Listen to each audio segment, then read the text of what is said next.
Muy bienvenidos a todos nuestros seguidores de nuestro canal de la Sacristía de la Vendée y de este espacio, de este programa del pasado que no pasa.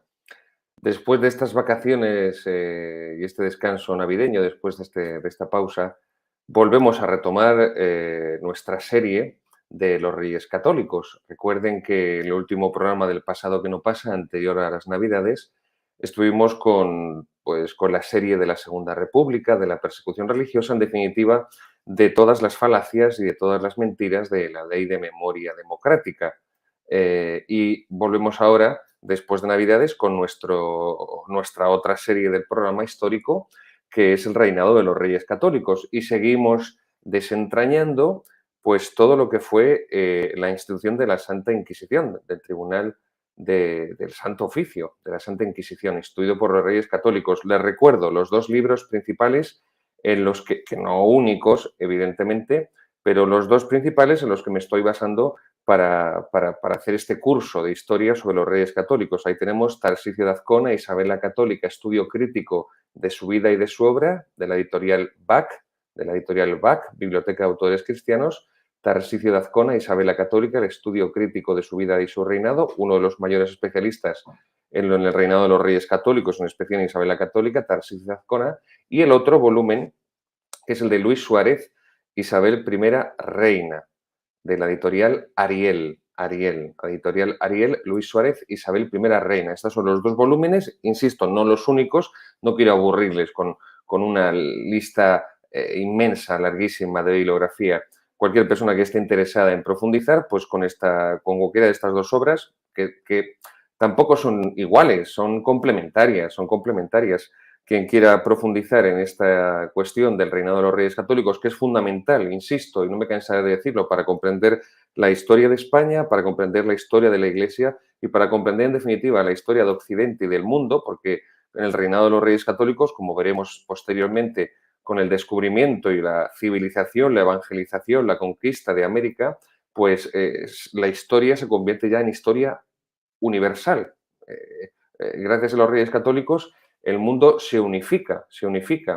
Entonces, son los personajes por antonomasia más significativos, más importantes y más señeros para comprender no solamente la historia del siglo XV, sino también toda la historia posterior hasta nuestros días. Somos herederos de los Reyes Católicos, no solamente como españoles o no solamente como hispánicos, para todos nuestros seguidores hispánicos, pero que no están en España, que están en la otra España, en la otra frontera de España, que es Hispanoamérica, sino también para comprender lo que ha sido la historia de la Iglesia desde entonces, en todos los campos. No olvidemos el campo misional, el campo teológico, con la reforma de la Iglesia que hicieron los Reyes Católicos, gracias a la cual el Concilio de Trento, que es con el Concilio Vaticano I y el Concilio de Nicea, los tres concilios más importantes de la historia de la Iglesia, dogmáticos, pues fue un concilio completamente español.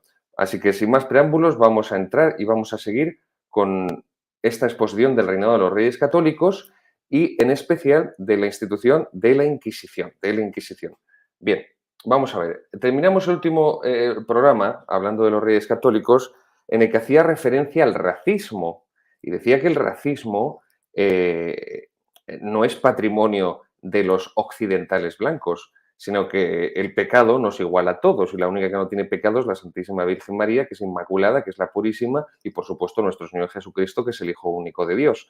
Pero el resto nos iguala a todos el pecado, y el pecado es lo más democrático que existe. Como decía Donoso Cortés, lo más democrático que existe es el pecado. El gran antidemócrata, Donoso Cortés y gran sabio.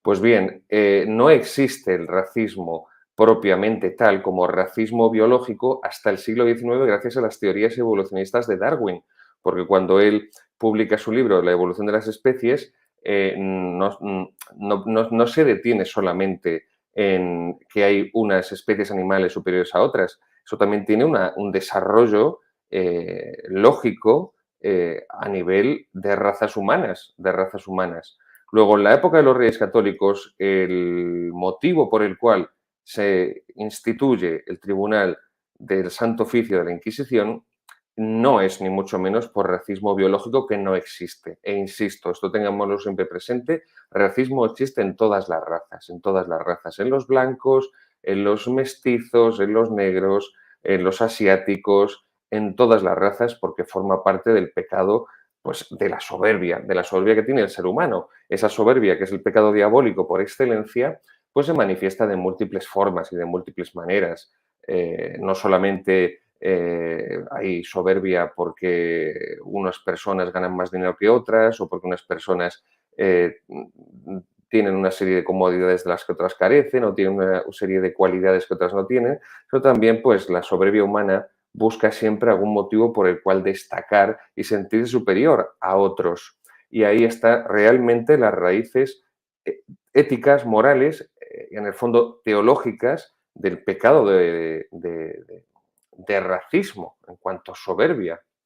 Esto no existe en la España de la Reconquista, que produjo un gran número de conversos judíos. ¿Mm?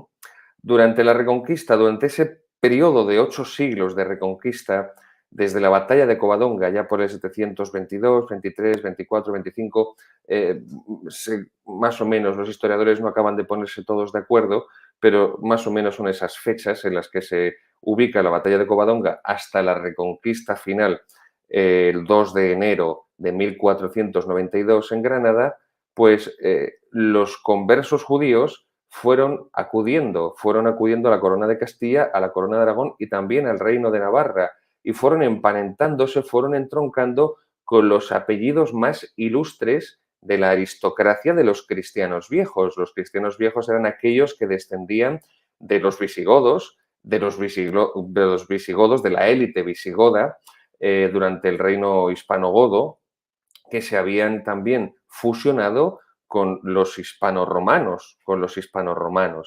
Pues bien, apellidos tan ilustres, tan viejos de la nobleza española, como por ejemplo los Manrique, los Mendoza, los Luján, los Sarabia, Solís, Miranda, Osorio, Salcedo, entre otros muchos, habían emparentado esas familias de raigambre de cristianos viejos con judíos conversos, o sea, con cristianos nuevos. Recuerden cuando en el primer capítulo, en el segundo capítulo de esta serie de los Reyes Católicos, hacíamos referencia a Pablo de Santa María, o Pablo de Burgos, que fue un judío converso que terminó por ser obispo de Burgos. Y también su hijo fue posteriormente a él obispo de Burgos. Y no hay que olvidar que en aquella época solamente el alto clero, mejor dicho, solamente la nobleza podía, ahí tenemos a Pablo de Santa María, obispo de Burgos, solamente la nobleza podía acceder al alto clero, es decir, al episcopado, a las canonjías, a ser canónigos de las catedrales, a ser deanes, a ser incluso arciprestes, todos los cargos eclesiásticos, lo que podríamos a nivel popular, a nivel vulgar, denominar como alto clero, no el típico y el simple cura de pueblo, sobre todo el clero que estaba en las ciudades, en los burgos, provenía de la aristocracia. Esto lo corregirán los reyes católicos gracias al cardenal Cisneros y gracias a su reforma religiosa, pero ya llegaremos a eso y lo explicaremos muy bien para ver todo el benéfico efecto que eso produjo y que se verá y se prolongará no solamente ya en el Concilio de Trento y en toda la escolástica posterior, en la gran escuela de Salamanca, sino también lo que será toda la evangelización, toda la civilización, toda la pacificación de las provincias americanas, de las Indias, de América. Pues muy bien. Es un claro ejemplo este, o sea, un judío converso que llega a ser obispo de Burgos, y Burgos no era cualquier aldea de Castilla, por cierto, de Castilla la Vieja, no era cualquier aldea, era realmente una ciudad importantísima, cabeza de Castilla, Caput Castelle, Burgos. Bien, pues otro judío converso llegó a ser obispo de Coria, otro judío converso llegó a ser obispo de Cuenca, otro judío converso llegó a ser obispo de Palencia, Palencia con P, otro judío converso llegó a ser obispo de Plasencia. Plasencia, Palencia y Plasencia. Luego, queda muy claro cómo no existe ningún tipo de racismo biológico. Insisto, hasta el siglo XIX con Darwin eso no ocurrirá. Y lo que tendrán los nacionalsocialistas germanos, los nazis alemanes en la cabeza, todas sus teorías raciales de la superioridad de la raza aria, provienen de Darwin. Y lo que tiene el doctor Mengele en la cabeza, cuando hace esos experimentos humanos en el campo de Auschwitz-Birkenau, es a Darwin. No tiene otra cosa en la cabeza. No es tanto la ideología filosófica, o mejor dicho, la filosofía del superhombre de Nietzsche, sino son las teorías supuestamente científicas de Darwin. Ahí tenemos esa caricatura que es también harán suya la famosa bebida española anís del mono, de representar a Darwin con un cuerpo de mono. Muy bien. Pues los judíos conversos también emparentan con los altos funcionarios de la corona, con los consejeros de los reyes, con sus colaboradores, con los gobernadores de municipios. Es decir, digamos que la élite política, la élite administrativa y la élite eclesiástica cada vez estaba más emparentada con los judíos conversos, con los cristianos nuevos. Y esto es una realidad histórica que no puede explicarse si el sentimiento antijudío hispánico hubiera sido, pues como se presenta en tantas películas, en tantas series, en los libros de texto, en los manuales de estudio de los institutos, de los colegios, de las universidades, incluso también, como una España completamente antisemita, como una especie de prólogo español a lo que sería la Alemania nacionalsocialista de los años 30. No se comprende. Y además hay testimonios también literarios. Yo voy a traer solamente uno porque no quiero aburrirles, de la obra inmortal de la literatura española, El Quijote de Miguel de Cervantes, y probablemente la obra inmortal de la literatura universal junto con Shakespeare. Y dice Cervantes con mucha ironía, con muchísimo sentido del humor, graciosísimo, el que no conozca el contexto no coge esa cosa, lo que quiere decir exactamente Cervantes, está en la primera parte del Quijote, capítulo 21. Primera parte del Quijote, capítulo 21. Le dice Sancho Panza a Don Quijote, que yo cristiano viejo soy, y para ser conde esto me basta.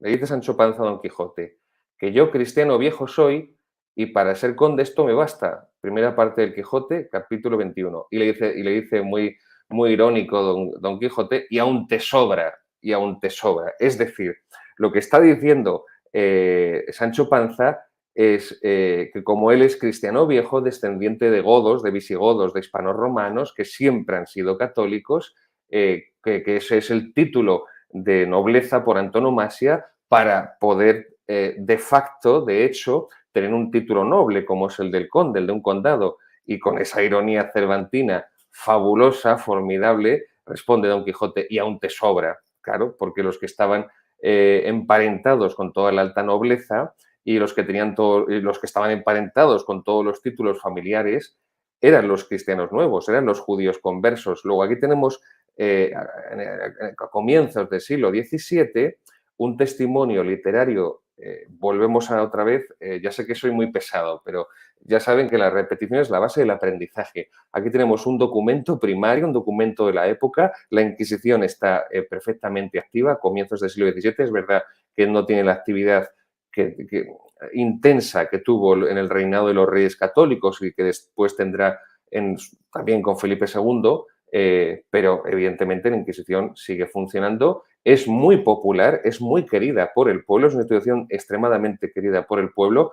Recuerden la cita que ya di en su momento de la historia de los heterodoxos españoles, del gran Marcelino Menéndez Pelayo, cuando define la Inquisición como una democracia frailuna, porque fue el mismo pueblo el que pidió insistentemente a los reyes católicos una y otra vez que por favor se instituyera el Tribunal del Santo Oficio de la Inquisición, para que se impartiera justicia y para que cualificara realmente a los que eran cristianos verdaderos, es decir, verdaderos conversos, verdaderos judíos convertidos, de los que eran, de los que estaban judaizando, de los que eran conversos falsos por completo. Muy bien, pues ahí tenemos esto. Es una cita y es un testimonio, insisto, interesantísimo y de primer orden, de primera magnitud. Primera parte, el Quijote, capítulo 21, Sancho Panza, indignado porque es un labriego de la Mancha y no consigue ascender a ningún título de nobleza. Que yo, cristiano viejo soy, y para ser conde esto me basta. Respuesta de Don Quijote. Y aún te sobra, y aún te sobra. Muy bien, pues está clarísimo. Ya está, no hace falta mucho más. Así que, ¿qué ocurre? ¿Qué va ocurriendo en España cuando transcurren los siglos y a medida que son expulsados del resto de países de la cristiandad de Europa, de Occidente, los judíos, van recalando en la corona de Aragón, en la corona de Castilla, porque están siendo acogidos? No olviden una cosa muy importante, a medida que avanza la Reconquista, hay que repoblar. Y repoblar no solamente poner gente donde antes no había, a ese territorio que ha sido ganado a los maometanos, a los sarracenos, a los musulmanes, a los moros, sino que también hay que administrarlo y también hay que organizarlo políticamente, jurídicamente, económicamente y también eclesiásticamente. Luego, lo que se va produciendo con el tiempo es que ante esa afluencia mayor de judíos, la situación comienza a deteriorarse.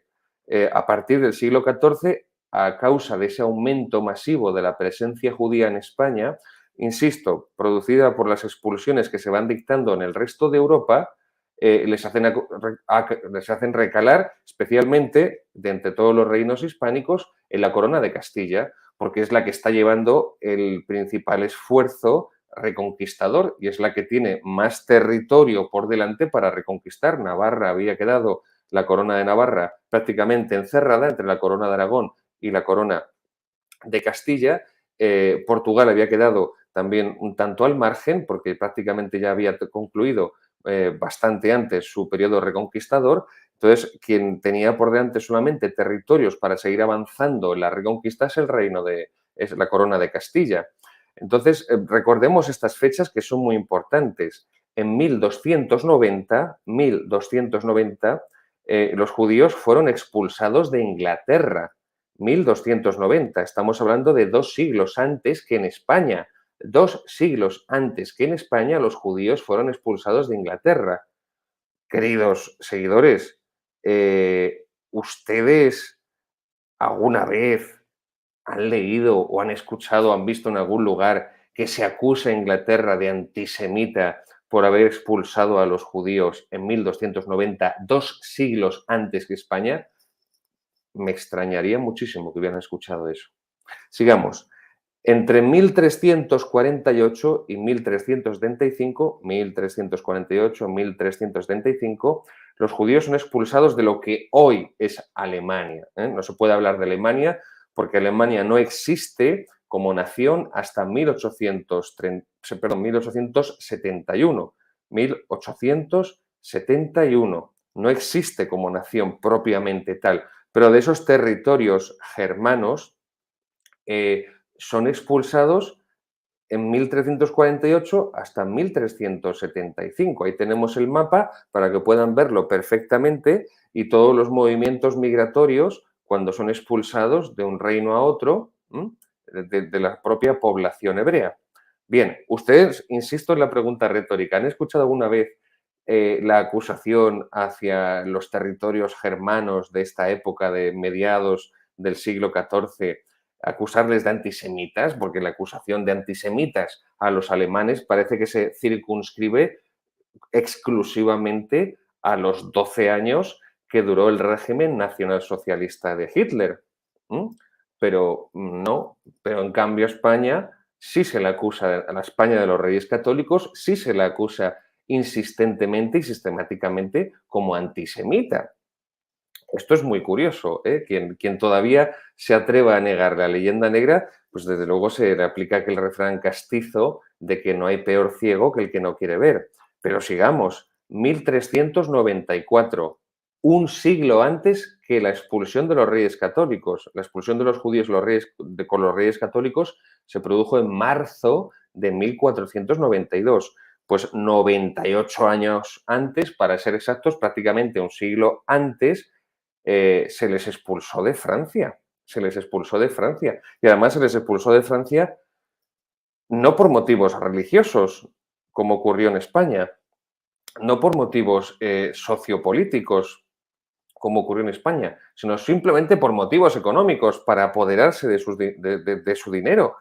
Eso fue lo que hizo principalmente también, pues, bueno, se puede hablar de Felipe IV, Felipe el Hermoso de Francia, con lo que hizo con los templarios fue similar, pero lo que quiero decir es que aquí se le expulsa a los judíos de las distintas naciones europeas con 2 siglos o con un siglo de anterioridad a la corona de Castilla y Aragón, y la acusación de antisemitismo no se lanza contra ellos y solo se lanza contra España, que casualmente fue la única que les expulsó por motivos estrictamente religiosos y evidentemente por extensión los que devenían de los religiosos, porque la religión católica es una religión comunitaria y España es una España católica, y más la España que está concluyendo o que acaba de concluir la Reconquista, y evidentemente pues no es que no sean un factor de unidad, es que son un factor de división, y no es que no colaboren a la cohesión social, sino es que la dinamitan, la hacen volar por completo.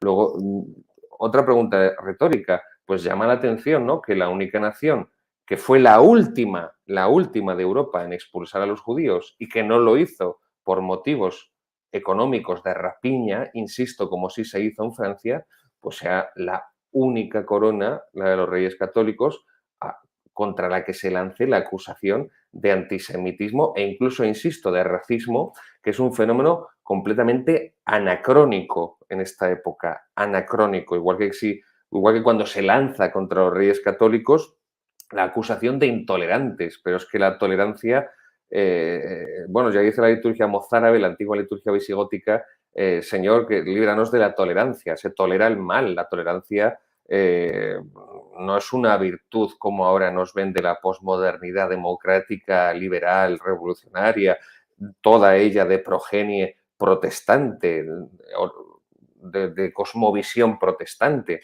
Pero bien, sigamos avanzando. Los judíos rusos, los cumanes rusos, los habían expulsado en el siglo XII. Fueron los primeros que expulsaron, por así decirlo, a los judíos de sus territorios europeos. Los primeros en el siglo XII. Antes incluso que en Inglaterra, un siglo antes que en Inglaterra, 2 siglos antes que en Alemania, 2 siglos antes que en Francia, 3 siglos antes que en España. Pues toda esa masa de judíos que habían sido expulsados de lo que hoy se conoce como Rusia por los cumanes, también se habían refugiado en masa, un poco, muy poco, en la corona de Aragón, un poco, muy poco, incluso menos todavía, porque es territorialmente y demográficamente es todavía más pequeña la corona de Navarra, pero principalmente en el reino más extenso y con más territorio sin poblar, que es la corona de Castilla. Así que toda esta afluencia masiva de hebreos durante estos, especialmente 2 últimos siglos anteriores a los Reyes Católicos, en los que la Reconquista continúa su curso, gracias a Dios, para expulsar al invasor sarraceno, pues lo que trajo es que se traspasó el umbral de la tolerancia, y entonces esto produjo algaradas antijudías, antisemitas, que se iniciaron hacia 1391. 1391. En 1391, ya hacía un siglo que habían sido expulsados los judíos de Inglaterra, ya hacía al menos 30 años, que se dice pronto, que 30 años son muchos años, que habían sido expulsados de Alemania, de los territorios germanos, insisto, porque hasta 1871, con el canciller Bismarck, no existe la unificación alemana, no existe Alemania como nación, y hacia 1391 estaban prácticamente ya siendo expulsados de Francia para, insisto, rapiñar y quedarse con todas sus riquezas, porque es verdad, no digo que todos los judíos fueran multimillonarios y ricos, pero es cierto que tenían siempre, y esto hay que alabárselo, y yo les admiro por ello, siempre tenían un especial carisma para los negocios, y que les ha llevado pues a poder amasar muchos de ellos inmensas fortunas. No vamos ahora a hacer una lista de todas las grandes familias judías que son de tradición millonaria. Pero bueno, los famosos Rothschild, por ejemplo, ahí los tenemos, ¿eh? O piensen en el multimillonario Soros, por ejemplo. Pero bueno, sigamos con nuestro reinado de los reyes católicos. Lo que queda muy claro con todo lo que les vengo diciendo hasta ahora es que no se puede hablar de que los judíos fueran rechazados en España, no se puede hablar de que fueran forzados a bautizarse, porque enseguida entroncaron con toda la élite nobiliaria, con toda la nobleza de vieja cuna, de cristianos viejos españoles, hasta el punto de Cervantes permitirse a comienzos del siglo XVII hacer esas finas ironías, lanzar esas finas ironías en un libro como El Quijote. Y que van recalando en España, en la corona de Castilla, sobre todo, a medida que van siendo expulsados del resto de naciones de la cristiandad de Occidente, de lo que hoy es esta Europa apóstata que se ha convertido en un vertedero de toda la miseria moral e intelectual que existe en el mundo. Avanzamos. La Iglesia Católica nunca fue antisemita. Esto es otro bulo. Yo comprendo que todo esto es políticamente y eclesiásticamente incorrecto decirlo, pero la Iglesia nunca fue antisemita, nunca fue antijudía. Y eso se puede observar, por ejemplo, y así lo hemos puesto en la carátula de nuestro programa de hoy, del pasado que no pasa, en San Vicente Ferrer, ese dominico valenciano, un predicador vigoroso y un predicador omnipotente, omnipotente solo es Dios, omnipresente, que por los caminos de Europa y por los caminos de España predicó a muchos judíos, especialmente en España, la conversión a la verdad de Jesucristo, del Hijo de Dios, del Mesías enviado por Dios. Les voy a citar, o mejor dicho, les voy a leer un ejemplo de uno de los sermones de San Vicente Ferrer, en el cual lo que está haciendo, y por eso les leo precisamente este párrafo, no es tanto un llamamiento a los judíos para que se conviertan, sino que es un reproche a los cristianos viejos. Dice así en este sermón San Vicente Ferrer, dominico: os alegráis, sabre interrogación, ¿os alegráis cuando un judío se convierte? ¿Os alegráis cuando un judío se convierte? Lejos de eso. ¿Mm? Hay muchos cristianos que no se alegran y los menosprecian porque fueron judíos. Aquí tenemos al máximo predicador y a una de las máximas figuras de la Iglesia en Occidente en el siglo XIV, San Vicente Ferrer, San Vicente Ferrer en el siglo XV, San Vicente Ferrer, que está echando en cara a los cristianos viejos que no se alegren por la conversión de los judíos. Fíjense, hay muchos cristianos que no se alegran y los menosprecian porque fueron judíos, y eso no puede ser, porque Jesucristo fue judío y la Virgen María y la Virgen María antes fue judía que cristiana. Antes fue judía que cristiana. Luego está dejando clarísimo San Vicente Ferrer, que no existe el menor atisbo de antisemitismo. Y precisamente San Vicente Ferrer se encarga de que sea así con esta predicación hacia los cristianos viejos. Les está diciendo precisamente esto: alegraos cuando un judío se convierta. Alegraos de que haya conversos judíos sinceros que abracen la fe y reconozcan que el Mesías enviado por Dios es nuestro Señor Jesucristo. Alegraos. Los apóstoles, antes de ser cristianos, antes de que Cristo se encontrara con ellos, eran judíos. La Virgen, antes de ser cristiana, era judía. San José. Bien, pues aquí lo tenemos clarísimamente. San Vicente Ferrer. Bien, seguimos avanzando y llegamos a un evento que marca también un antes y un después en la relación de los judíos con la Corona de Castilla y con la Iglesia Católica en España, y es la conocida como la Disputa de Tortosa. La Disputa de Tortosa se produjo en 1413, 1414. En 1413 y 1414 se produjo esta Disputa de Tortosa, que fue organizada por el Papa Benedicto XIII, por el Papa Benedicto XIII, y lo tenemos, y por un fraile judío converso que se llamaba Jerónimo de Santa Fe. Jerónimo de Santa Fe, un antiguo judío converso que era fraile, y el Papa Benedicto XIII son los que organizan la disputa o la controversia de Tortosa. ¿Y qué ocurrió ahí en 1413, 1414? Pues que se reunieron muchos cristianos, cristianos viejos, pero también cristianos conversos, cristianos nuevos, y también se reunieron judíos. Y entre ese grupo de judíos que se reunió en esa disputa, que era una disputa teológica, por eso estuvo allí San Vicente Ferrer, teológica, había, dicen los cronistas, no menos de 15 rabinos judíos, no menos.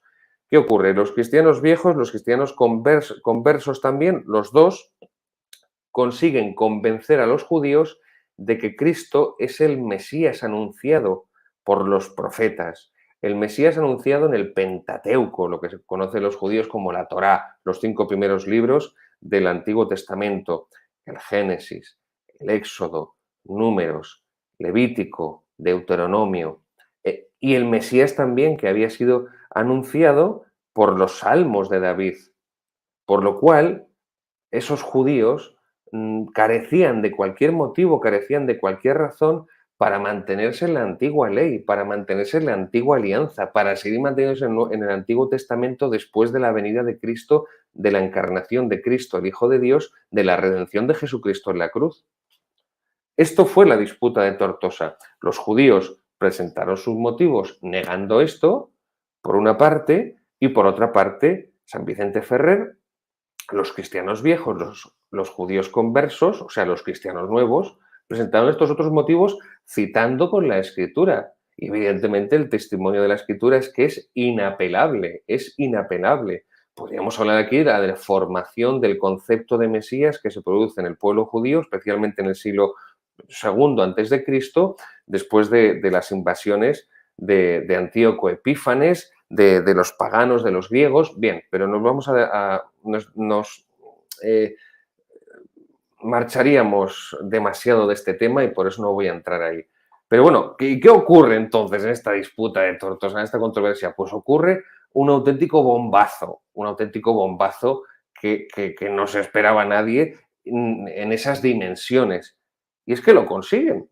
Es decir, los cristianos viejos y los judíos conversos, insisto, con San Vicente Ferrer, convencen a un montón de judíos, a gran número de judíos, de que lo que dice la Escritura, lo que dice el Antiguo Testamento, por eso San Mateo, que es el evangelista que escribe preferentemente para los judíos, es el evangelista que más citas tiene del Antiguo Testamento, porque como se dirige especialmente a judíos, quiere hacerles comprender, quiere probarles con la Escritura en la mano, con la antigua alianza, con el Antiguo Testamento en la mano, que todas esas profecías se estaban refiriendo y se cumplieron en Jesucristo, en Jesucristo. Bueno, pues lo consiguieron.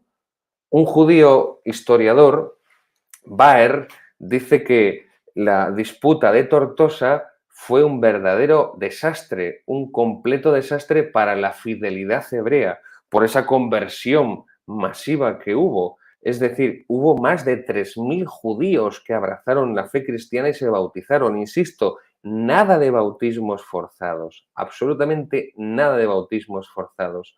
Lo que produjo la disputa de Tortosa fue la conversión de 3.000 judíos y al menos de 15 rabinos, insisto, todos pidieron el bautismo voluntariamente, no se forzó a nadie. Un cronista judío de la época, Shelomo Bonafez, escribió, bueno, mejor dicho, sí, lo dejó escrito la consideración de este hecho, de la disputa, de la controversia de Tortosa, y lo califica como una desgracia, abro comillas, como una desgracia, y que los judíos, dice Shelomo Bonafez, estaban de luto por la separación de muchos y los más fieles de nuestras comunidades. Luego, esto produjo un auténtico terremoto en las comunidades judías, las comunidades hebreas, en la corona de Castilla y en la corona de Aragón, por esa magnitud numérica de 3.000 judíos en bloque que quedan convencidos de la verdad de la Escritura que se cumple en Jesucristo y que voluntariamente piden el bautismo y especialmente ese golpe fundamental, que es que entre ellos se encuentran 15 rabinos. Pero que esto tampoco es algo absoluta y completamente nuevo. O sea, cuando el apóstol San Pablo escribe la carta a los hebreos, ya habla en la carta a los hebreos de que hay muchos sacerdotes levitas que están abrazando la fe. Y por eso la carta a los hebreos es el gran tratado del apóstol San Pablo sobre el sacerdocio de Jesucristo, porque quiere hacerles ver el ¿cómo lo diría? El enraizamiento del sacerdocio del Antiguo Testamento en el sacerdocio del Nuevo. Y por eso hace ese gran tratado. Es decir, quiere explicar en la carta a los hebreos San Pablo cómo el sacerdocio de Cristo, estando enraizado en el Antiguo Testamento, en Melquisedec, tú eres sacerdote eterno según el rito de Melquisedec, no obstante, rompe porque es la novedad cristiana, rompe con el concepto judío de sacerdocio levítico. Y es una novedad, porque la redención que trae Jesucristo es una novedad.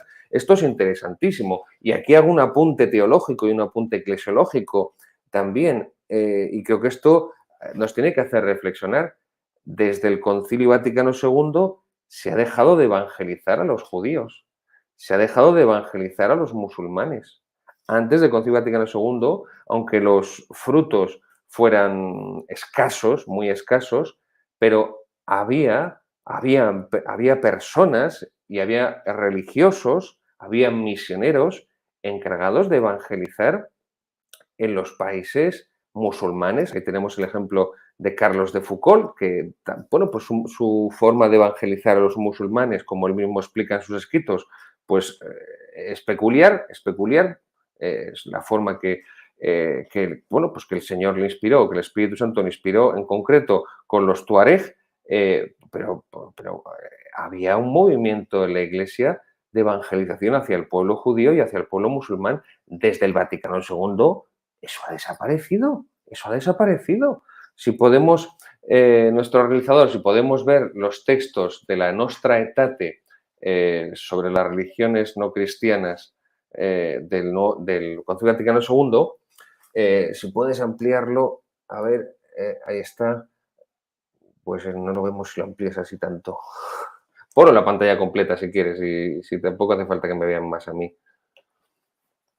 Ahí hace referencia, si bajas un poco, ahí hace referencia primero a los musulmanes y luego hace referencia a los judíos.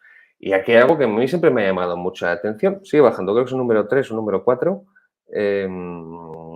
Ahí está, el número 3. La religión del Islam. Dice, la Iglesia mira también con aprecio a los musulmanes que adoran al único Dios. ¿Pero cómo que adoran al único Dios? Si Alá no existe. Si Alá es mentira, o todavía mejor, y cito al propio Mahoma en el Corán, que lo dice en el propio Mahoma en el Corán, que es lo que se conoce como los versos satánicos. Salomón Rushdie sabía mucho de esto. El Islam es una religión de inspiración demoníaca. El Islam, insisto, repito, soy política y eclesiásticamente incorrecto, y esto fue lo que siempre creyó la Iglesia antes del Concilio Vaticano II. El Islam es una religión de origen, de inspiración diabólica, diabólica. Y están las pruebas históricas. Piensen en lo que fue la floreciente cristiandad del norte de África, donde estaba, por ejemplo, la sede de San Agustín, y cómo eso, por las invasiones musulmanas, ha sido barrido por completo, ha sido barrido por completo. La Iglesia mira también con aprecio a los musulmanes que adoran al único Dios. El único Dios, el Dios verdadero, es el Dios Trinidad, el Dios que es Padre, que es Hijo y que es Espíritu Santo. No es Alá. No adoran al único Dios viviente y subsistente los musulmanes porque Alá no existe, Alá es un falso Dios y el Islam es una falsa religión. Insisto, es una falsa religión. No caigan en el error de pensar, no, el Islam es una religión monoteísta. Más que de monoteísmo, habría que hablar de monolatría, porque Alá es un Dios, es lo que se conoce en filosofía como un monismo, es un Dios solitario. Y por eso para un musulmán que Dios sea Padre es inconcebible. Y de los 99 nombres de Dios que aparece en el Corán, no aparece nunca el nombre de Padre. Alá es grande, Alá es misericordioso, Alá es, pero no es Padre, porque un musulmán no concibe que Dios sea Padre. Si Dios no es Padre, la primera persona de la Santísima Trinidad no es el Dios verdadero, el Dios único, viviente y subsistente que está diciendo el texto del Vaticano II. Luego, esta afirmación no puede ser más desafortunada. ¿Se puede hacer una interpretación ortodoxa? Se puede hacer una interpretación ortodoxa siendo muy generoso, siendo muy benévolo y retorciendo lo que dice el texto, porque si se hace realmente una interpretación literal de lo que está diciendo el texto, está diciendo lo que está diciendo. O sea, ¿por qué creen ustedes que tantas personas se les ha metido en la cabeza que al final todas las religiones son iguales? El indiferentismo religioso, que al final todas las religiones son distintos caminos para llegar a Dios y qué más da unos que otros. El Papa Benedicto XVI, cuando era cardenal Ratzinger, cuando estaba como prefecto, en el cargo de prefecto de la Congregación de la Doctrina de la Fe, publicó un documento, Dominus Iesus, en el que tuvo que aclarar muchas de estas cuestiones del pluralismo religioso, porque y tampoco, no digo que no sirviera para nada este documento, pero nunca olviden también nuestros seguidores que el papel aguanta todo, y sigue habiendo muchos sectores de la Iglesia y muchos millones de católicos y muchos funcionarios eclesiásticos también con el gorro morado y muchísimos sacerdotes y muchísimos religiosos y religiosas que siguen pensando que tan válido es el Islam como la Iglesia católica, como la religión judía o como los Hare Krishna o como Buda. Ya está. Al fin y al cabo son distintos caminos para llegar al mismo sitio, que es el Dios único, viviente y subsistente. Luego están negando el primer pilar fundamental de la religión católica, que es la Santísima Trinidad, el misterio por antonomasia del catolicismo, la Santísima Trinidad. Claro, no vamos a entrar con la cuestión de los judíos. He hecho solamente este pequeño paréntesis porque si no, no avanzamos, pero quiero que se den cuenta de que cuando la Iglesia predica a los judíos, como hizo ahí San Vicente Ferrer, pues cuando la Iglesia evangeliza a los judíos, eso producía frutos de conversión. Eso producía frutos de conversión. Cuando la Iglesia, desde el Vaticano II, ha dejado de evangelizar a los judíos, porque tienen gran respeto a su religión, pues evidentemente las conversiones son muy escasas. Y podríamos decir otro tanto de los musulmanes. Pero bueno, sigamos avanzando, sigamos avanzando. Isabel la Católica, la reina Isabel la Católica, se erigió en protectora de los judíos. Sí, se erigió en protectora de los judíos, como ya lo dijimos, insisto, en ese primer y segundo programa de esta sección del reinado de los reyes católicos, existía una gran literatura, recuerden todas las citas de obras y de autores que di que eran judíos conversos, pues existía un gran número de obras literarias de judíos conversos llamando a los hebreos a la conversión cristiana. Esa literatura fue muy abundante y fue muy difundida. Y en 1487,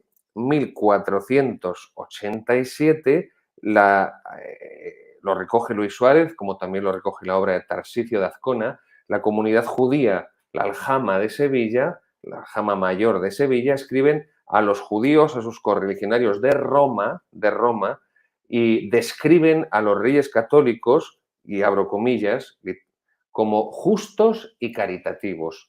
Justos y caritativos. Le dicen estos judíos de la aljama de Sevilla a sus correligionarios de Roma que los reyes católicos se muestran respetuosos con ellos, se muestran respetuosos de su singularidad.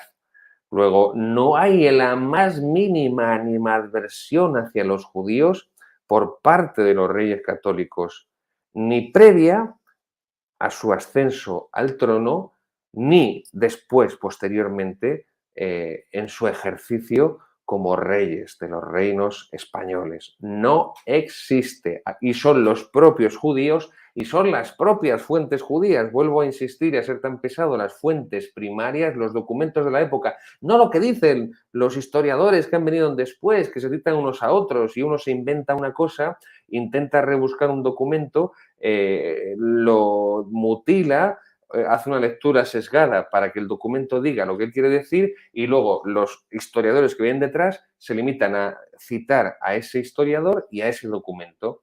Eso no es la investigación científica, no es la investigación historiográfica. Hay que compulsar los documentos de la época, los documentos primarios. Hoy tenemos testimonios judíos de la época en los que están reconociendo que los reyes católicos con ellos se están mostrando caritativos, insisto, la cita literal, justos y caritativos y respetuosos con su singularidad. Muy bien, así que vamos concluyendo.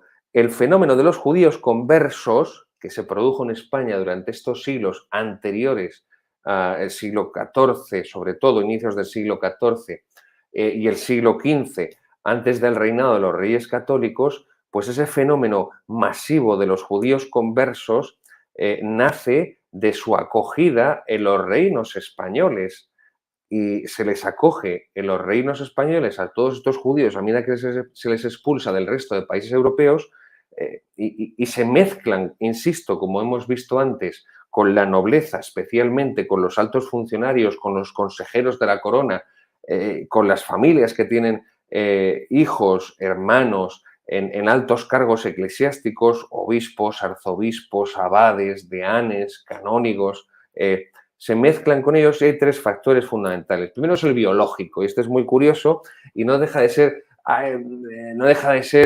como diría, pues pintoresco, no deja de ser pintoresco. Y también lo registran los cronistas. Y además aquí hay una unanimidad que es llamativa.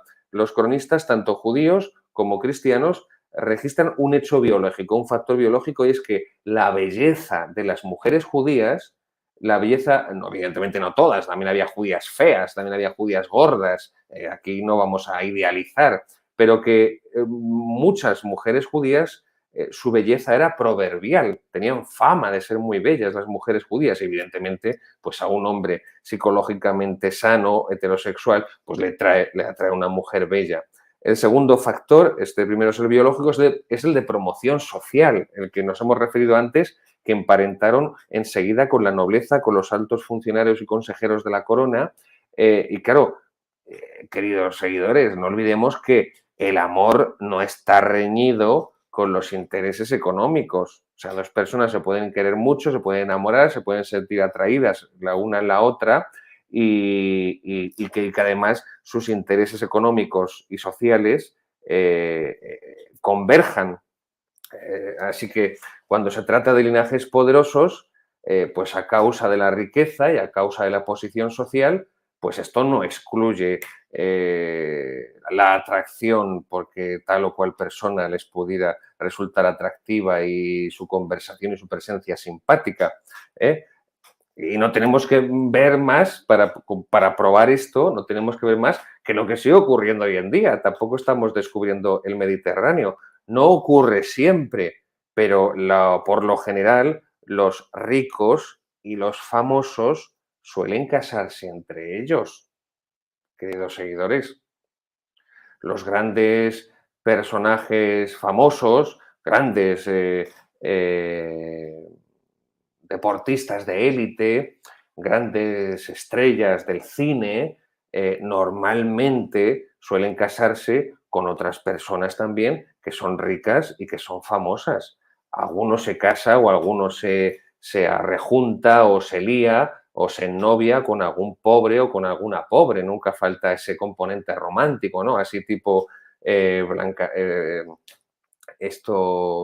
Blancanieves era, no me acuerdo, aquella que era pobre. Pero vamos a ser sinceros, ¿no? Normalmente los famosos se casan con famosos, cuando se casaba la gente, como ya nadie se casa, pero normalmente los famosos se unían a famosos y la gente rica se une con la gente rica. Pues esto fue lo que ocurrió con los judíos conversos y con la nobleza española. Luego, no eran ni mucho menos los parias, como dice la Internacional Comunista, Socialista, arriba parias de la Cenicienta, no me acordaba, me cachí la mar. Yo es que estas cosas de mi infancia no las cultivé mucho, yo me gustaban más las películas de guerra. ¿Qué se le va a hacer, querido realizador? Yo de pequeño quería ser militar quería ser militar y siempre quise ser militar. Lo que pasa es que el Señor me eligió para ser sacerdote, pero soy un militar frustrado. Entonces me gustaba ver películas de guerras, de historia de la Segunda Guerra Mundial, y estas cosas de Disney, pues la verdad que me aburrían soberanamente. Bueno, pues estos episodios tipo Cenicienta suelen ocurrir alguno y por eso son tan sonados, pero no son lo habitual que los ricos y los famosos unan sus vidas a gente que no es rica y famosa. Y por eso enseguida los judíos conversos entroncan con toda la nobleza española. Luego tenemos el factor biológico, este factor de promoción social, nobleza que se une con los judíos conversos y viceversa. Y por último, este factor espiritual. Y es que los propios judíos estaban viendo que su postura religiosa, la postura religiosa del judaísmo, cada vez se encontraba más agotada. Cada vez se encontraba más agotada. Es decir, que seguían esperando al Mesías, pero el Mesías no llega. El emperador Tito, en el año 70, ha destruido Jerusalén, los ha deportado por todo el imperio. Quiero decir que la religión judía no estaba ni mucho menos en su momento mejor, en su apogeo, ¿no? Hoy estamos viendo todos, somos testigos, tanto los católicos como los que no son católicos, de la absoluta decadencia que estamos viendo en la Iglesia Católica, como la Iglesia Católica se está hundiendo, se está viniendo abajo. Y estamos viendo pues tantos episodios, no vamos a nombrarlos ahora porque no sería necesario, pero hay muchos motivos por los que nadie puede hoy en día negar que la Iglesia Católica está sumida en un profundo periodo de decadencia, profundísimo, probablemente, y se lo digo como historiador, me atrevo a decir que por una serie de elementos que no se han producido en otras épocas de la historia, porque nunca se ha producido una apostasía como esta en ninguna otra época de la historia de 20 siglos de la Iglesia Católica, pues probablemente la decadencia actual de la Iglesia Católica sea la mayor de su historia. Algunos podrán pensar en la Roma renacentista, aquellos papas mundanos del Renacimiento, ¿no? Pues Alejandro VI, Julio II, León X, o el siglo de hierro, ¿no? El año 880, más o menos, hasta el año 1000, 1010, 1020, bueno, pero la gente tenía fe.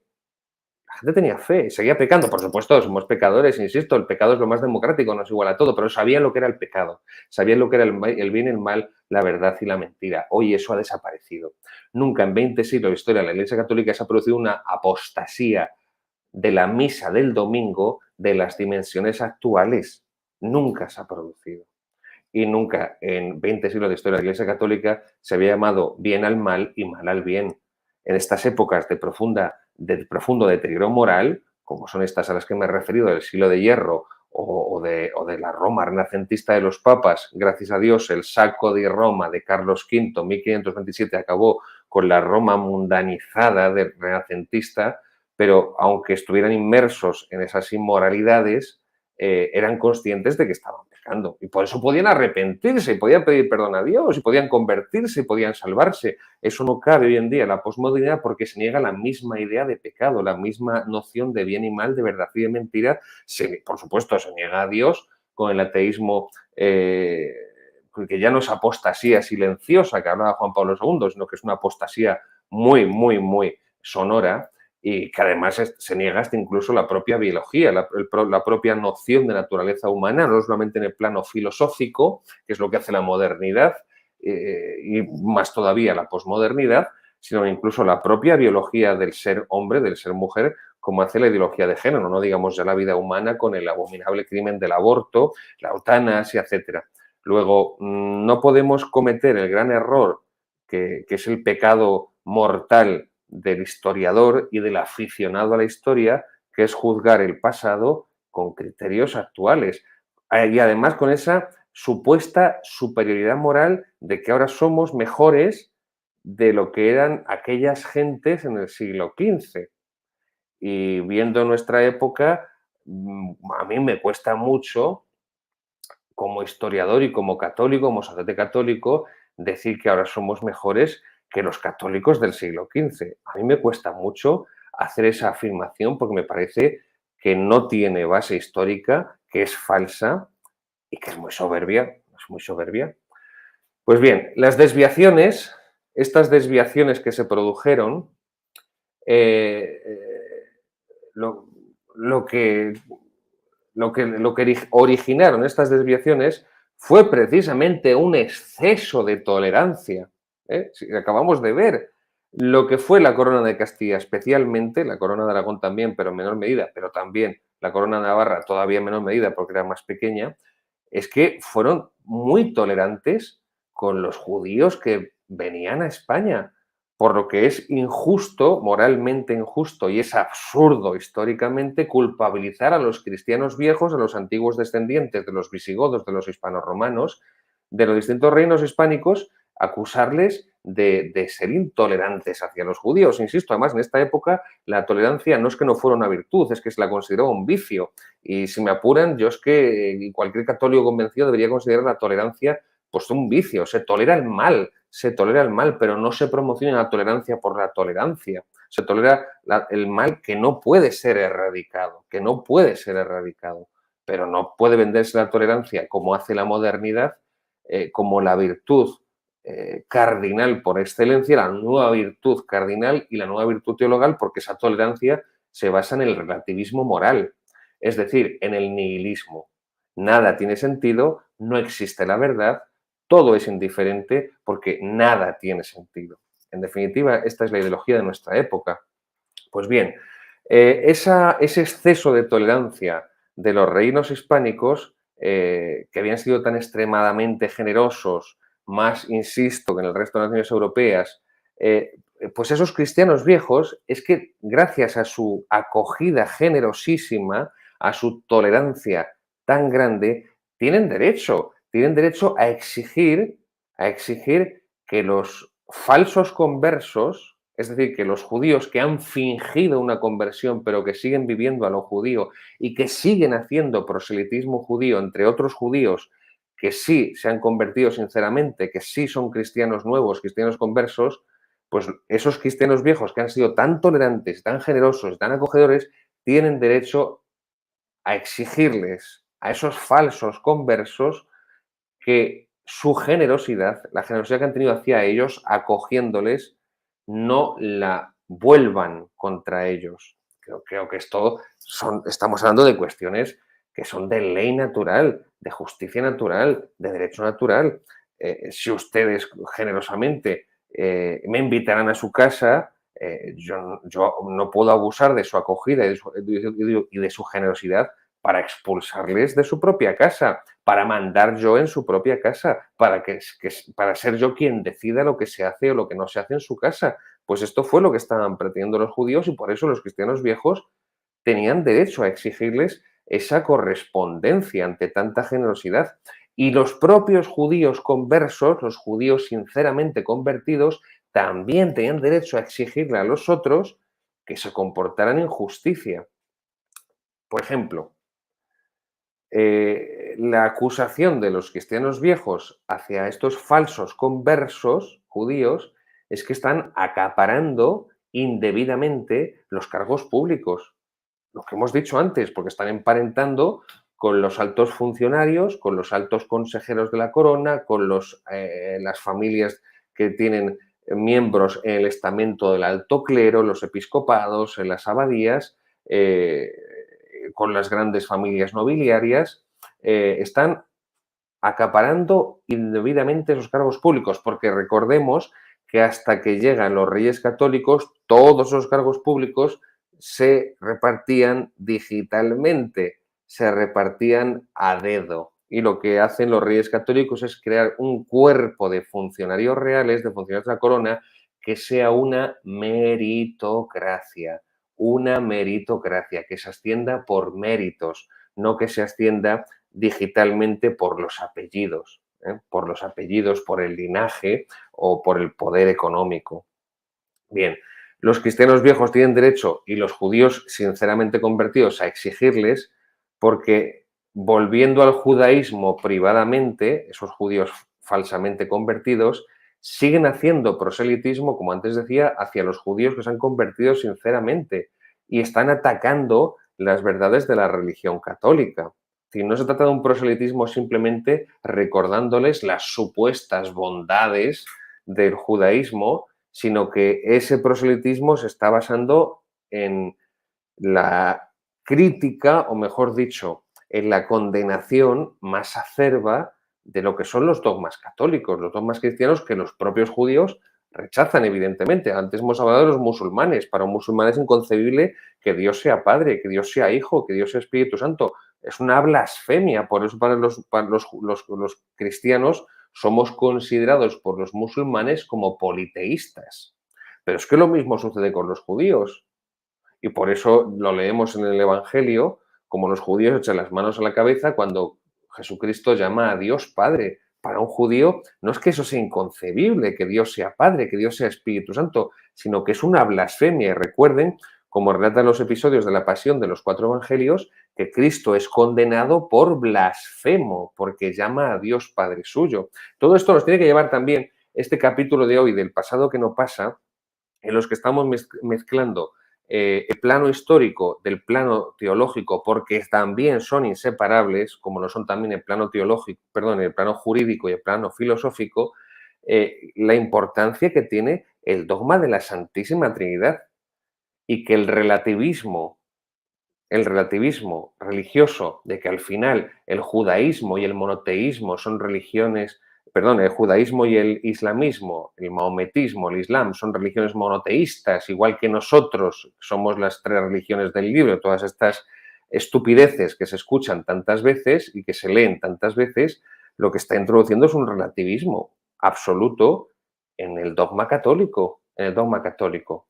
Pues bien, y por último, los cristianos viejos y los cristianos nuevos, los judíos conversos, tienen derecho a exigirle esto al resto de judíos porque están aprovechando las ventajas sociales, las ventajas civiles, las ventajas políticas de ese estado de excepcionalidad que se les ha concedido en la corona de Aragón, en la corona de Castilla, debido a esa situación de acogida generosa de los reinos hispánicos, como antes decía, debido a esa necesidad que existe de repoblamiento durante la Reconquista, de estructuración, de administración civil y eclesiástica de esos territorios ganados al Islam, a medida que se avanza en la Reconquista, que se va ganando esas nuevas tierras al enemigo secular español, que son, como dicen los cronistas cristianos, los seguidores, los secuaces, dicen literal, los secuaces de la secta de Mahoma. Recorden nuestros seguidores que secuaz viene del latín sequor, del verbo sequor, que significa seguir. Los seguidores, los secuaces de la secta de Mahoma. Ese ha sido el enemigo secular de España y lo sigue siendo, ahora que estamos viendo esta avalancha de invasión de inmigrantes mahometanos, como está sufriendo toda Europa, pero también nosotros estamos sufriendo aquí. Y son ellos los que están demográficamente creciendo en España y los acabarán sustituyendo, reemplazando la población española. Pero bueno, como digo siempre, como dice Rainer Kipling, eso es otra historia. Pues bien, en la totalidad de los clérigos, así es como a los musulmanes en las crónicas cristianas los describen, secuaces de la secta de Mahoma, porque todavía no había llegado el benéfico ecumenismo, el mirífico Vaticano II, el diálogo interreligioso y todas estas payasadas que nos han vendido y lo que han hecho ha sido pues, que la Iglesia se encuentre en la situación comatosa y lamentable en la que se encuentra. Vamos a ir concluyendo con estas consideraciones ya finales. Hubo un último intento de los Reyes Católicos de generosidad hacia los judíos desde finales de 1478 hasta finales de 1480, esos 2 años, finales de 1478, finales de 1480, los Reyes Católicos ya tienen en su poder la bula papal, la bula que les autoriza a poner en funcionamiento la máquina del tribunal de la Inquisición contra esos falsos conversos que siguen judaizando. Y durante 2 años, durante esos 2 años, 1478 hasta 1480, los Reyes Católicos esperaron y dieron una última oportunidad y un último intento para que los judíos que estaban simulando se convirtieran verdaderamente. Se elaboraron catecismos básicos que se reproducían en las parroquias, porque la labor inquisitorial en España, en la corona de Castillas, empezó especialmente en Andalucía, que era uno de los territorios más difíciles. Tenemos bautizos de judíos, bautizos de judíos, pues que los artistas de la época también recogieron, porque recogían lo que estaban viendo, lo que habían visto, lo que habían conocido.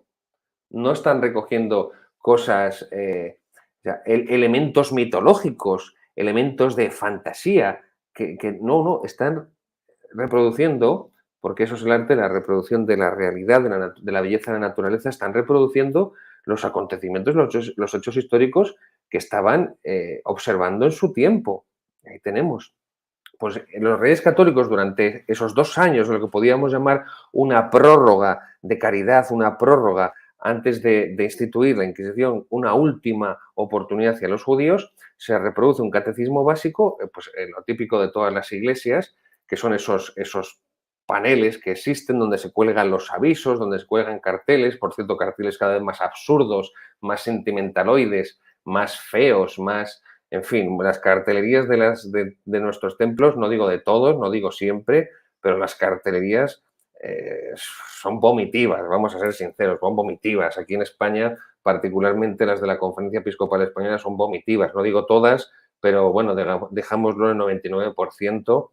Las carteleras que hacen son desastrosas. Bueno, pues en esas carteleras en esa época se colgó un catecismo básico para que se pudiera evangelizar a los judíos, para que pudieran conocer las verdades elementales básicas del catolicismo. No se trata de que fueran catedráticos de teología dogmática, ni de teología sacramentaria, ni de teología bíblica, ni de teología moral, no, ni de teología patrística, de teología escolástica en la época, no, de las verdades básicas, un catecismo básico, ¿no? Además, se llevaban a cabo múltiples predicaciones, muchísimas, en las que se exhortaba una conversión verdadera. Hasta se produjeron visitas a domicilio.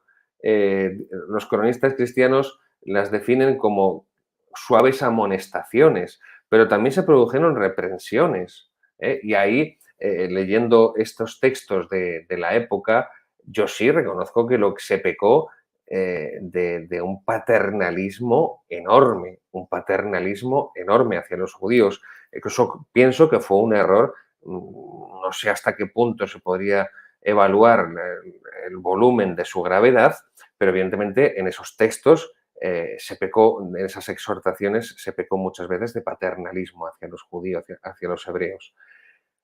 Pero todo fue en balde, todo fue en balde. Esto lo reconoce Pérez del Pulgar. Pérez del Pulgar, cronista de los Reyes Católicos, muy moderado, muy moderado, muy moderado. No era Joseph Goebbels, no, queridos seguidores. Era cronista de los Reyes Católicos, un hombre cultísimo, Pérez del Pulgar, y realmente muy moderado. No estaba alimentado por un odio visceral antisemita. Ahí tenemos Pérez del Pulgar. No, pero él tuvo que reconocerlo y fue testigo de la época. Ahí tenemos, insisto, otra vez documentos primarios. Fue un fracaso, y ese fracaso entonces les lleva a los Reyes Católicos a que ya tienen que cortar por lo sano y tienen que intervenir. Es innegable la situación de que existe un peligro nacional de judaización. Existe un peligro nacional de judaización que está poniendo en peligro la existencia misma de la España cristiana, porque la población judía está totalmente descompensada y su poder social, su poder económico y su poder también eclesiástico es desproporcionado, es desproporcionado. Entonces están intentando atentar contra la legitimidad de las instituciones sociales. Están desencadenando lo que puede ser una guerra civil, un baño de sangre, porque, claro, el pueblo cristiano va a reaccionar, no se va a quedar de brazos cruzados. Luego, no puede verse esta institución del Tribunal de la Inquisición por los Reyes Católicos como una intromisión del poder real, como una intromisión del poder político en los asuntos religiosos, sino que se trata de un grave problema sociopolítico y, por lo tanto, un grave problema socioreligioso. Es que esto tenemos que tenerlo muy claro, porque eran sociedades donde las personas se tomaban en serio la fe. Eran personas que se tomaban muy en serio a Dios. Claro, por ello a la mentalidad moderna le resulta incomprensible la Inquisición, pero también le resulta incomprensible la Reconquista española. E insisto, la Reconquista española es la que forjó la nación. España se forjó en 8 siglos de reconquista. También una lucha religiosa, pero también política, porque no hay divorcio entre la religión y la política. Eso es una escisión propia del protestantismo y propia del liberalismo. Durante la Reconquista, que fue una larga cruzada de 8 siglos, y así es como la define Claudio Sánchez de Albornoz, uno de los grandes medievalistas españoles, Claudio Sánchez de Albornoz, pues la clave, dice él, para comprender la historia de España, esto lo cito en mi libro Verdades y mitos de la Iglesia Católica, si nuestro realizador puede dar con él, Verdades y mitos de la Iglesia Católica, fue el segundo libro que escribí. Y ahí traigo esta cita de Claudio Sánchez de Albornoz. La clave para comprender la historia de España es la Reconquista. Es lo que nos da nuestra particularidad, porque Francia también es un país católico, Italia es un país católico, pero es que en España es el único país que tuvo que luchar para mantenerse católico, para reconquistar su terreno al enemigo y al invasor musulmán. Somos el país más europeo porque nosotros tuvimos que luchar para volver a ser Europa. Aquí es donde lo cito. Verdades y mitos de la Iglesia Católica, editorial Actas, el capítulo que dedico a la Inquisición y también el que dedico a la Edad Media, pues traigo estas citas, entre otros, de uno de los grandes medievalistas, Sánchez de Albornoz, que era un hombre de izquierdas, era un hombre de izquierdas. No piensen que era ningún carlista, no piensen que era ningún falangista, no era miembro de Fuerza Nueva, nada por el estilo. Era un hombre de izquierdas, un hombre liberal de izquierdas, no era ningún fanático jacobino tipo hazaña, pero sí es cierto que era un hombre que no se lo puede denominar como sospechoso de tradicionalismo. Y así es como se concluye la Reconquista, como he dicho antes, no solamente con la toma de Granada el 2 de enero de 1492, sino también con la expulsión de los judíos, que sucederá en marzo de ese mismo año, 1492, pero también con la actividad inquisitorial, porque la Reconquista no es solamente la recuperación de los terrenos que el Islam ha arrebatado al reino católico visigodo, hispano-romano, hispano-visigodo, sino también la reconquista de la unidad religiosa, de la unidad católica de España, como dijimos en los primeros programas, que viene del tercer concilio de Toledo. Ahí tenemos la toma de Granada, Boabdil con los reyes católicos. Pues lo que están haciendo los reyes católicos es restaurar el antiguo reino visigodo de los que ellos se sienten herederos, como se han sentido herederos durante 8 siglos de reconquista todos los monarcas españoles de los distintos reinos. Y esa unidad católica se alcanza, como ya dijimos en su época y lo hemos repetido en tantas ocasiones, en el tercer concilio de Toledo, el año 589. Recaredo se convierte al catolicismo y abjura de la herejía arriana, con el obispo Leandro que aparece ahí en el cuadro. Bien, pues ahí es donde se cifra la unidad de España, la unidad católica de España. Por eso cuando se ha perdido la unidad católica, la unidad de fe en España, es cuando cada vez vemos que España está más dividida, está más cercana a la ruptura. Los separatismos cada vez son mayores y tienen más fuerza, porque la unidad política de España se basa en la unidad religiosa de la fe católica y esto no sucede en Italia. Italia consigue la unificación en 1871. 1870. Y es más, la unificación italiana no es que no se fundamente en la fe católica, sino que se hace contra la fe católica, la masonería, el liberalismo. Cavour, Garibaldi, Víctor Manuel III son masones, es la masonería la que obra el arrebatarle al Papa Pío IX los estados pontificios. Luego no se puede decir eso.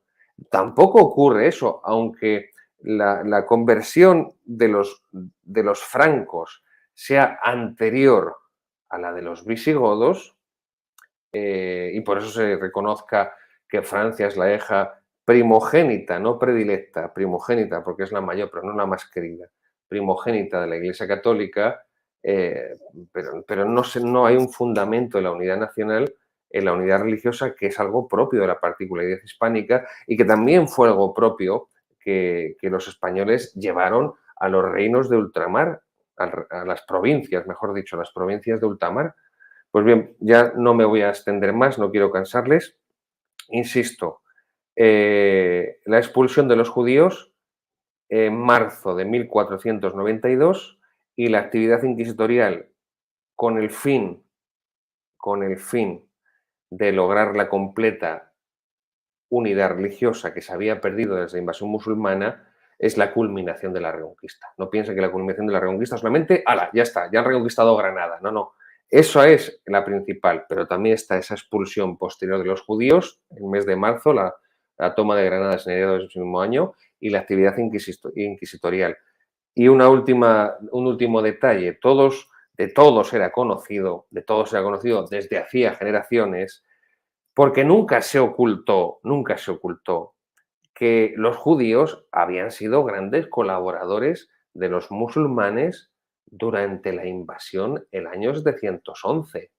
Es verdad que hubo periodos en los que los reyes visigodos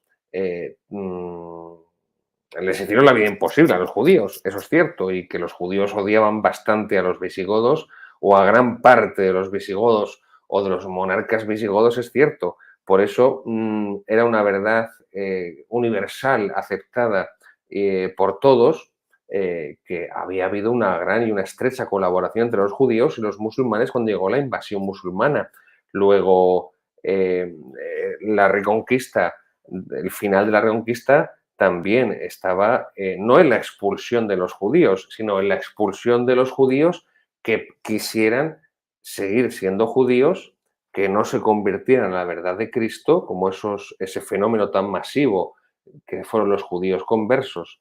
Así que esa amenaza de judaización, esa amenaza nacional de judaización tenía que eliminarse. Y la única forma de eliminarse no es la forma del exterminio, como hicieron los comunistas, ¿no? En la ideología comunista, según Marx, según Lenin, hay unos enemigos de clase que son irredimibles y que deben de ser exterminados, ¿no? Deben de ser exterminados. Eso es lo que se ve, por ejemplo, perfectamente en la persecución religiosa en España durante la Segunda República.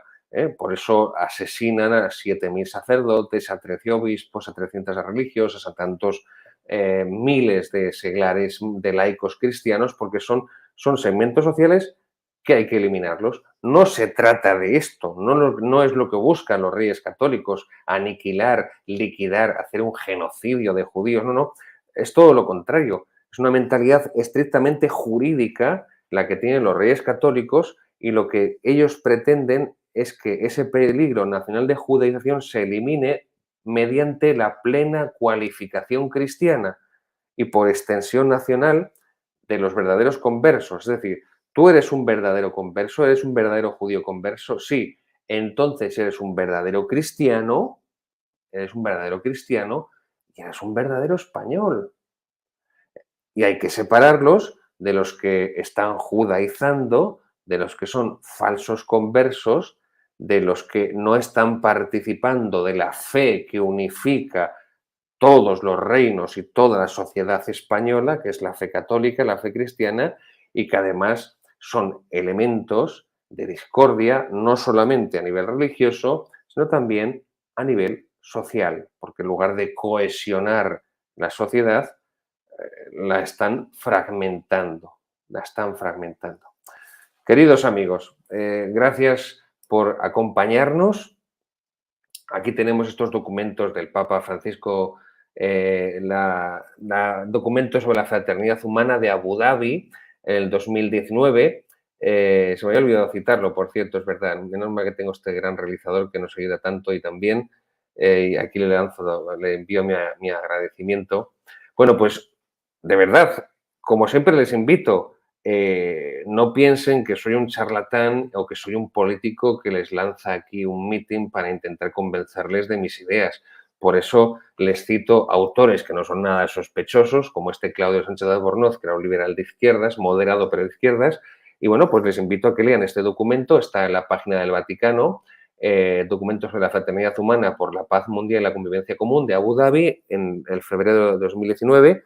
Ahí, bueno, pues ahí está lo que dijo el Papa Francisco, que le corrigió el obispo Schneider, de que Dios quería todas las religiones, de que las religiones eran queridas por Dios. Dios, una cosa es que tolere, una cosa es que permita las religiones, pero Dios no quiere las religiones falsas. La única religión que quiere Dios es la religión verdadera. Seamos realistas. Y les invito también a que lean Nostra Aetate, ese documento del Concilio Vaticano II sobre las religiones no cristianas, sobre el diálogo interreligioso, y que juzguen por ustedes mismos. Ahí tenemos estas imágenes que son realmente inquietantes y son, en fin, bueno, Khomeini, o qué, no sé, Khomeini, no, Khomeini ya murió, no sé.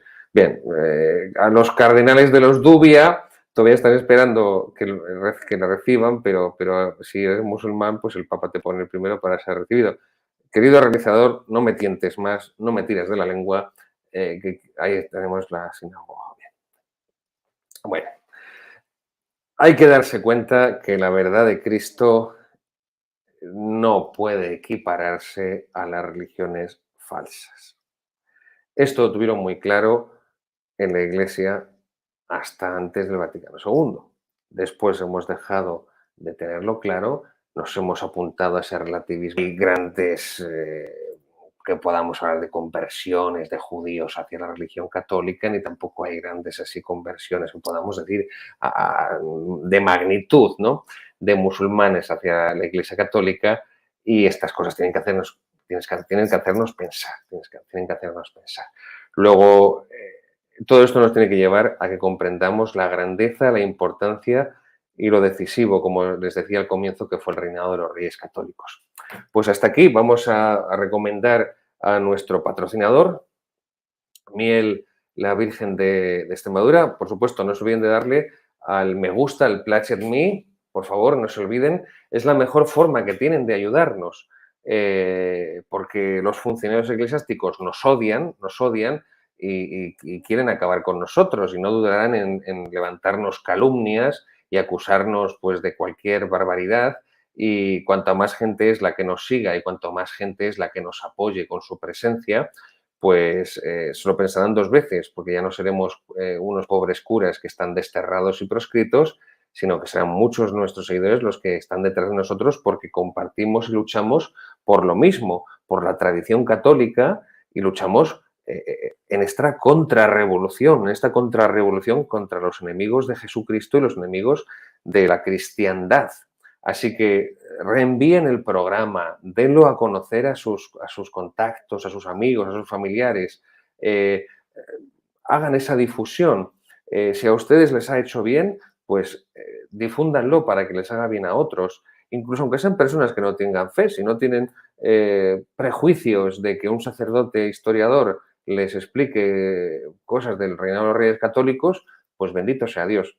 Así que con nuestro patrocinador, la Miel, la Virgen de Extremadura, a que le agradecemos que esté apoyándonos con todos sus productos de dulces, de frutos secos. Luego está lo que dice el Padre Francisco también de todas las cuestiones, que esto nunca lo suele sacar, querido realizador, de los cosméticos y esas cosas que se echa el Padre Francisco también para tener ese cutis tan joven y decirme que soy yo el anciano y que él es el que se conserva eternamente joven. Bueno, pues aquí está Miel de la Virgen de Extremadura, que son productos de unas personas que son una familia católica y que a día de hoy pues nos sigue apoyando.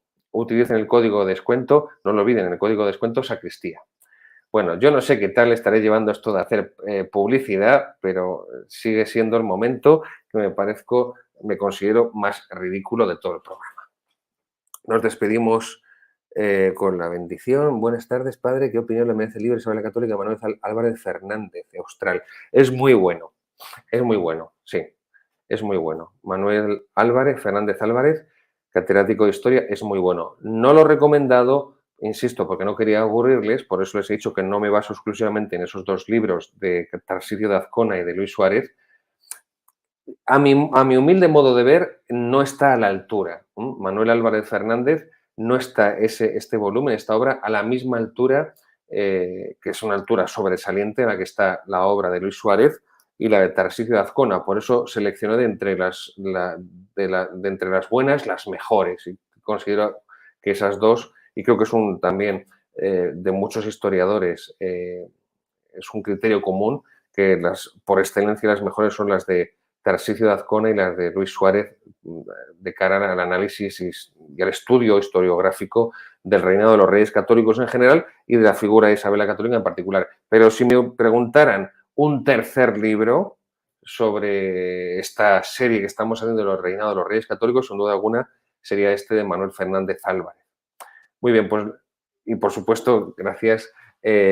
Bueno, ya tenemos que ir anunciando el nuevo, querido realizador, De Roma a Berlín. Búscalo, De Roma a Berlín. Aquí tenemos el libro anterior, De la crisis de fe a la descomposición de España, editorial Homo Legens, De la crisis de fe a la descomposición de España, Gabriel Calvo Zarraute, y aquí tienen mi nuevo libro, De Roma a Berlín, la protestantización de la Iglesia Católica. Ya hablaremos de él en la Sacristía de la Vendée, ya me entrevistarán, ya tendremos una tertulia presentándole, pero este acaba de salir, está todavía calentito, acaba de salir del horno de la editorial hace días, De Roma a Berlín, la protestantización de la Iglesia Católica, igual, editorial Homo Legens, Gabriel Calvo Zarraute, volumen 1. Así que prepárense, que después llegará el volumen 2. Y siento mucho decirles que son también 650 páginas como en el volumen anterior, pero lo que digo siempre a mis seguidores, a mis lectores, es que mis libros son largos, pero no pueden decir que sean aburridos y no pueden decir que no se comprendan. Y precisamente son tan largos porque intento explicarlo todo lo mejor que puedo e intento interrelacionar para que el lector tenga una imagen, una visión amplia, una visión de conjunto en el plano filosófico-histórico y en el plano filosófico-histórico y teológico-jurídico, y que así pueda comprender también la complejidad de la realidad pasada, pero también de la complejidad de la realidad presente. Y por eso el nombre de nuestro programa, El pasado que no pasa. Y la bendición de Dios Todopoderoso, Padre, Hijo y Espíritu Santo, descienda sobre vosotros. Amén. Viva Cristo Rey.